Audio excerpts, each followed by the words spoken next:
Russia has embarked on significant measures to assert its authority and gain control over the turbulent narrative surrounding the Wagner Group.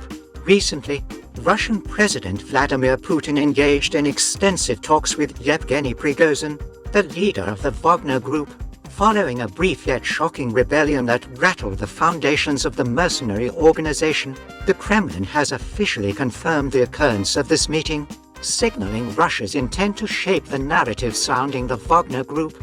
In a bid to further solidify its control, the Russian Defense Ministry released a video featuring Valery Gerasimov, the country's military chief.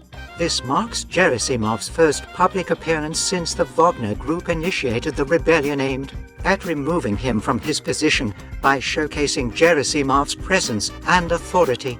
Russia seeks to assert its command over the Wagner Group and the events that unfolded during the mutiny.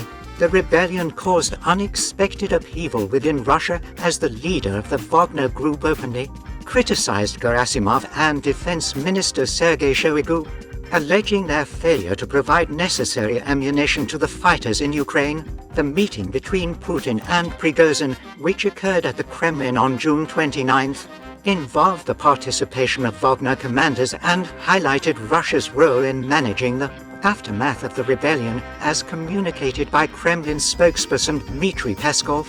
The confirmation of a face-to-face meeting between Putin and Prigozhin carries significant implications, particularly in light of Putin's previous condemnation of Prigozhin as a treacherous individual.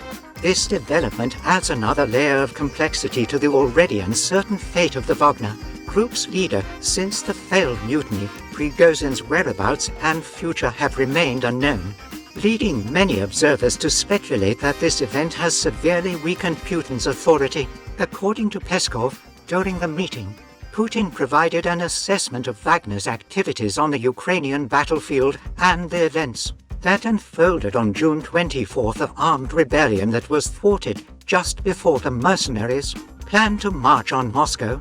The president attentively listened to the explanations provided by the commanders and presented them with options for future employment and combat utilization.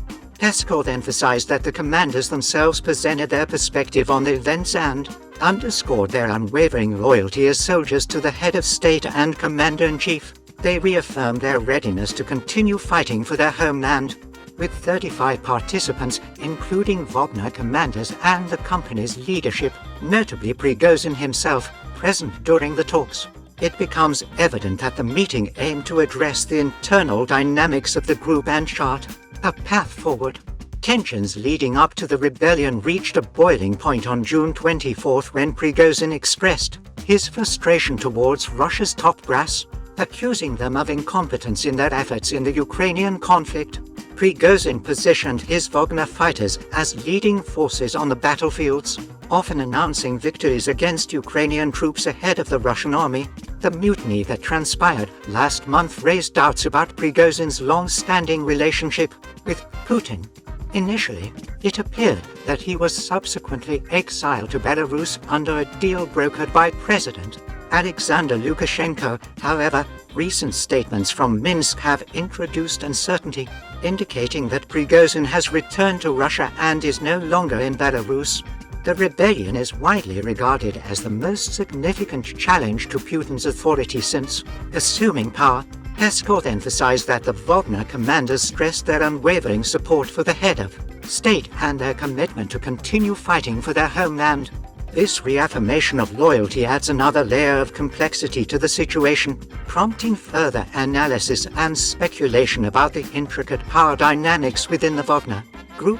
As Russia strategically manages the aftermath of the rebellion, it becomes evident that the country aims to regain control over the narrative surrounding the Wagner Group by confirming the meeting between Putin and Prigozhin and releasing the Gerasimov video. Russia seeks to assert its authority, shape public perception, and maintain its hold on power structures within the government and military apparatus.